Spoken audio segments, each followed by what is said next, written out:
Well, good day. This is the next installment of the POS Cloud Follow 2. This tutorial is on delivery. Now, delivery is broken into a couple sections.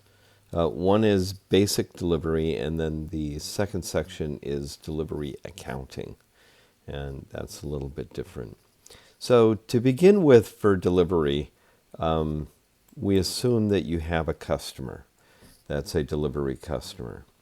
Now, one of the things that our software does give you the ability to do is to link in to iHome Valet. And iHome Valet basically is a website, it looks like this, where your customers can basically get started. They can search for a zip code. And when they search for the zip codes, it'll come up saying, hey, we found a store in your service area. And you'll notice here that it says Vivaldi Cleaners in St. Louis is found within that zip code region, or services that zip code region. Now, for delivery, in the store manager, you can enter a whole string, comma delimited. That means zip codes with commas in between, service zip codes that you would like to service. And the website will automatically come up with your name if anybody enters those zip codes. So a customer can click and sign up for delivery. They can enter an email address, password, phone number, blah, blah, blah, all this information. And they can even select one of your routes, which is nice because when they select your store, your routes will actually appear, and they can select a Tuesday in South St. Louis, etc., etc. They can put comments and notes and then press add. And what that does is it'll automatically come here and add that customer to your list. So the customer information and address and route and everything will already be created. Now, if it's a customer that you've added or a customer that's existing, you just got to go to the customer edit screen, go to the delivery page, and you do need to indicate for delivery whether it's a hotel, because if it's a hotel, it'll ask is it what the room number and name is for every ticket. But if it's just a home delivery, then you're going to click regular route. You're going to put in the route number. You're going to put in the stop number. If it's a simple one-time pickup and drop-off, then you can use the one-time pickup option. And they also can do this on the website. They can select whether they want regular weekly delivery, or they can put comments for other kinds of delivery. So it's very important in delivery that you take care of this. So you set them on the route and you give them a stop number, whatever it is. That stop is optional. It's just the order that it appears in the pickup and delivery manifests. So once you make those changes, hit save. And delivery requires something else, because when you deliver something and you come back and you open up the delivery manifest to process the route, meaning that you're going to mark all those tickets delivered, but you have to pay for them, or I should say the customer needs to pay for them. So you have a couple options. One is for your delivery customers, just click this little button, this little checkbox account. And when you process this route, it'll automatically transfer the ticket to their account. And then you can either at the end of the week or the end of the month, you could charge to their credit card, and I'll show you how to do that. Or you can simply take the bill at the end of the month and drop it off or staple it to their next delivery bag. So they see what they owe, they can send a check in, or they can call with a credit card and you can pick it up through that. Or they can hand you cash. It's perfectly fine. They hand you cash, you just come back and you pay by cash. So again, delivery needs something. I always recommend that you put your delivery customers on account, even if they're going to pay by credit card, because that way you can go to the accounts receivable and print a statement at any time for them. And that statement's very important, because if they argue that, they sent in a check or they made a payment, you've got a complete history of all those payments that are made. Okay. The other option that you could do is take the account off, because if the account's on, even if they have a credit card on file, it's going to override it. It's going to transfer to accounts receivable. And then you use the credit card to make the payment in the accounts receivable module if they have one on file. If the account is off, which it is right now, then you would click Get Token, enter the credit card number and expiration date, and OpenEdge will send you a token, and that token will be used to charge every time you do a delivery. So when you hit Process Delivery Manifests on that route, it's going to go look at all the customers that are not account, and it's going to see if there's a token on file, and then it's going to build that token through OpenEdge. Now, the token is basically just a key that tells the bank what credit card number and expiration to use. And it alleviates you of any responsibility in PPI compliance, so that you're not storing any credit cards at all. Okay? So basically, you just go ahead and do that. Now, if you're not using OpenEdge, then you'll want to definitely put them on account, and you'll want to send them a bill, and either that or at the end of the month or at the end of the week, it doesn't matter. You can manually charge their credit card and then go into accounts receivable and do a payment via credit card. Okay? So that's a little hypothetical, but basically, as review, put them on a route, turn on regular route, and then under accounting, make sure to at least put them on account. And then you can do your payments through the account module after that. So I'm going to save this one more time, and we're going to go back here.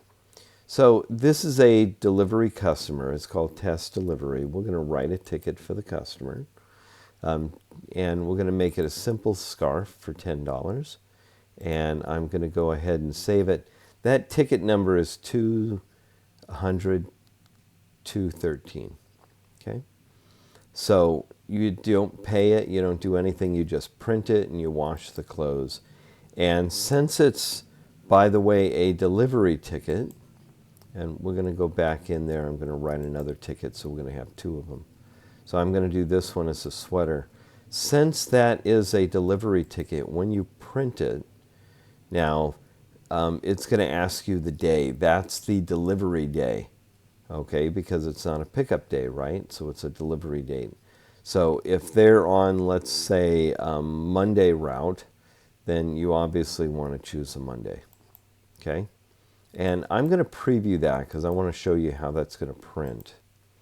So when that prints, because they're on a route, that's very important, it's going to say delivery. That way, when you're in the assembly area, you know that, hey, this goes over to the delivery area. Okay? You'll also see that delivery tickets show a little more information. They show the person's address and city and information on the ticket itself, as well as your store information. But down here, it's going to show where you're going to actually deliver it. Now, this will also be on the manifest as well. Okay? So there's your delivery ticket, okay? And we've created two tickets. And if you ever want to see those tickets, you can always go to Edit Ticket, and it pops up the tickets created today. It's 213 and 214, okay? Now, what you need to do for deliveries is mark them ready. So after they're done being cleaned, you're basically going to scan the tickets, 213, And that's going to go ahead and mark that ready and send an email to the customer that the ticket's ready and it's going to be delivered. So you can see that's automatic. And that occurs if you have an email address or text message in the customer file. So we're now going to do the 214. So we've got 2 of those which have been sent. If I open up my email, because I'm the actual customer for that, you'll see that I got an email, or if you have a text message, it says the ticket at the cleaners is ready for delivery. And both of those went for each one. Okay? So once you mark them ready, you wait, you clean the clothes, you marked it ready, and now basically you really wait for the delivery day. And if you remember, you marked both these tickets to be delivered on the 29th. So the morning of the 29th, you're going to go, and you can always go back to dashboard, and you're going to go to your delivery manager. Now, this is going to be the morning of the 29th. You're going to select the route that you're going to deliver that day, and you're going to go to Manage Manifest. Now, you're going to see in Manage Manifest that there are 2 tickets ready to be delivered, but those are not the 2 tickets you created, because today is Saturday, July 27th. Okay? Now, if it were the 29th, I'm going to show you, we're going to switch to the 29th, then now 4 tickets appear. A ticket that was ready to be delivered date out on the 26th and the 20th. So these were past tickets that didn't get delivered. They weren't marked ready, so they didn't get delivered a week ago because they might have had alterations, they might have been delayed at the plant, who knows. But the way our system works is when you select a date, the manifest will print all the tickets that are scheduled to go out today or prior to today and haven't been delivered. Okay? Very important. So when you print the manifest for this route, you have to choose the day that you want to hit the manifest for. And normally you would hit print, or you can email it to the driver, but I'm going to go ahead and preview it so you can see it. So this is the manifest, and you're going to notice it's Route 1, and the manifest is called house number 12. This is delivery to a building, okay? You're going to notice that you're going to see here that it's broken up by customer. So you're going to have stop 5 and stop 7. So it's done in stop number order, and you can make those numbers anything you want. You're going to deliver to Smith Timo. Okay. Now, by the way, Smith Timo in the customer file has no address. Okay. So this is what it shows. If there's no address, nothing appears, and you probably should get an address for them, especially for billing. But the ones we created were test delivery, and you'll see that all 3 tickets are here. The 2 new ones, 213, 214, and then one of the old ones, which is 131 that wasn't delivered prior. Here it shows their current AR balance. So this is what accounts receivable says that they owe currently as of today. Okay? Now, this does not include these tickets, and that's very important because it only transfers these tickets to accounts receivable when you process the manifest. Okay? So typically you'll print the manifest, go deliver the tickets, and then you'll come back and process the manifest. The reason you want to do that is if you weren't able to deliver ticket 209, then you can reschedule that for another day, which is obviously what happened last time. Okay. Their current AR balance, their previous bill is $48 that they owe, and now they're going to owe an additional $33.26. Okay. So we show that to the driver just in case they want to know, oh, what do I owe you? They can always pay at this point with a check, or if you're going to give them a statement once a month, then this will be included in the statement that they receive. Now there is a little place over on the right, it says received by, where if somebody's there you can have them put an initial, or what some people do is put the number of pieces, having them verify that yes, they received one piece, and 2 pieces. Okay. Now, there is a detail manifest under reports that will print the items on each ticket, but remember you've got the ticket stapled to the bag. So this is your manifest. You're going to hand that to the driver. They're going to go deliver, and then they're going to come back. Okay. Now, when they come back, they do the same thing. You go to delivery manifest. You're going to select the route, and you're going to hit the manifest again. Make sure to change the date. Well, it'll automatically be today's date. So if this is Monday, you're delivering Monday, it's going to automatically pop up Monday. You're going to have 4 tickets, and there's a green button at the bottom, Process Manifest. Okay. Now you'll notice all of them are selected. If any of them did not get delivered, then you want to unselect it, and it'll actually appear on the next manifest that you print for this route. Okay. So I'm going to go ahead and process all of these. So I'm going to hit process. Are you sure you want to mark the selected tickets as delivered? So what it's going to do is all the tickets that you've put a check mark in front of, it's going to mark delivered, and if they have an account, it's going to transfer over to accounts receivable. So we're going to click yes, and then it's going to automatically mark these ready at that point. Okay, and it's going to go through each one. Okay. At that point, you go to accounts receivable, you can print a statement for them, and you're completely done. Okay. There are buttons over on the right that if you want to see all the ones that have been previously delivered for this route, you click delivered. Okay. These are all the ones previously delivered for this route. And you could see that 214 and 213 are now marked delivered. Okay, so that takes care of that. If you want to see all for this route, all the tickets that are in process, that's all the tickets that haven't been marked ready yet that you're cleaning. You click the in process button. If you want to see all the ones that are marked ready, you're going to click the mark ready button, and that's going to include all the ones that are marked ready. So you got the R1 that shows up top. And if you want all the ones where the credit card has been declined for this route, that's a good button to hit at least once a week. These are the ones where the credit cards have been declined, and they have a credit card. They're not an account customer, but they only have a credit card token, and that expired or got declined for whatever reason. This way you can go ahead and give these people a call. Okay? So that's basically it. There is one more section, a pickup list.